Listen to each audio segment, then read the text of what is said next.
people, welcome back to another spicy video, and today I want to delve into some bad news, unfortunately. Some news that is so catastrophic that now Apple is doomed. Okay, maybe not doomed, but the iPhone 12 is ever so slightly ruined. So for context, BOE is a relatively new Chinese display manufacturer who were planning to build the displays on the budget iPhones, the iPhone 12 and the iPhone 12 Max. And I'm assuming their little agreement with Apple went something like this. Hey, can you make displays for the next iPhone? Oh yeah, sure, why not? What kind of deal can you give us, by the way? Whatever, man, you're Tim, you're Apple, just shout a number. Oh, okay, how about like, $1 per screen? How does that sound? Yeah, we can make that happen.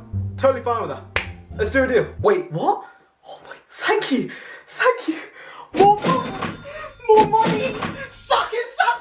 Insert copyrighted music that I can't use, but I shall sing to you instead. One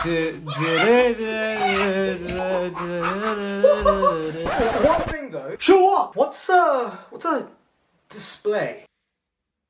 Bruh. That reenactment, by the way, was 100% realistic, I can assure you that. But anyways, that's beside the point. The main point we're talking about is that BOE has failed some quality assurance tests for Apple, which basically means they make crap displays, and as a result, they're now cutting ties. Now, on one side, I am happy that Apple has distinguished the problem before launch, because if Apple went with BOE and then they were shipping phones with dodgy displays to customers, that would have put them in a whole world of chaos. But this does probably now mean that the iPhone 12s won't be as cheap as we thought. You see, if we cast our minds back, to a few weeks ago, you might remember Mr. John Prosser, the man who somehow knows more about Apple than Tim Cook, told us that the prices would be $649 for the iPhone 12 and $749 for the 12 Max.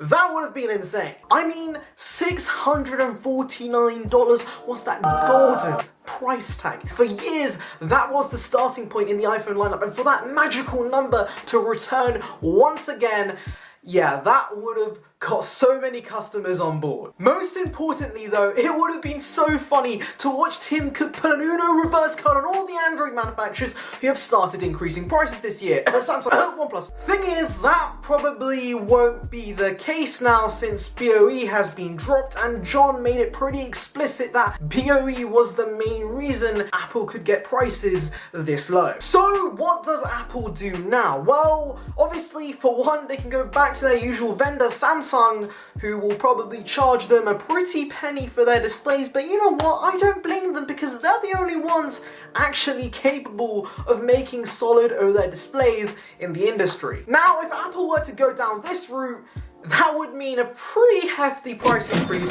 from the currently rumored prices. What exactly it will be is really up in the air right now, but I would expect a $50 to $100 price increase. So worst case scenario, $749 for that 5.4 inch 12 and $849 for the Max.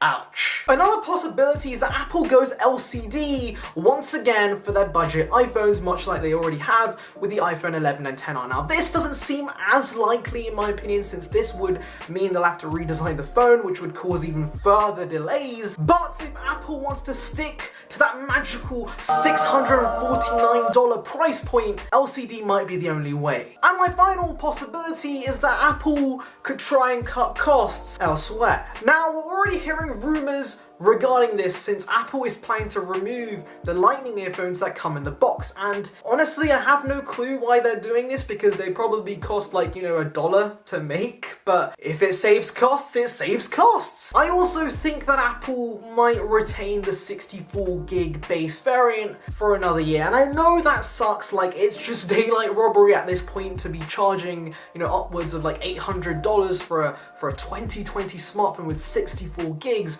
of storage, but this is probably the easiest way to force customers to pay more. Scummy tactic, yes, but that's good old Tim Cook for you. Now, a part of me does have a glimpse of hope that we will get that $649 iPhone 12 with OLED and 128 gigs of storage, but at the end of the day, Apple's a business, and Timothy needs more of your money because the poor guy clearly does not have enough right now. Anyways, if you've made it this far into the video, welcome back to the word at the end thingy where I tell you to put a word in the comments below if you've made it this far. And today's word is bread because I don't know actually. Why have I thought of bread?